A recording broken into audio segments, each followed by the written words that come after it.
Пайғамбарымыз саллаллаху алейхи уассалам адам баласы дүниеден өтсе де 3 түрлі амалдың сауабы сол кісіге барып тұрады дейді. Ең біріншісі садақату жария.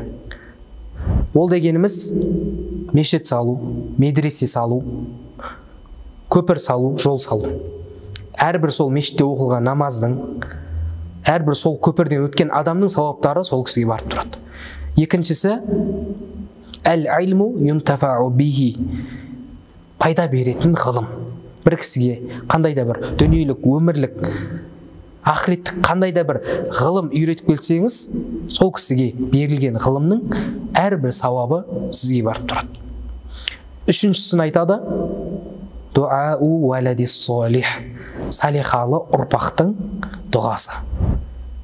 Артыңыздан салихалы ұрпақ қалдыра алсаңыз, иншалла, олардың дұғасының сауабы сізге барып тұрады.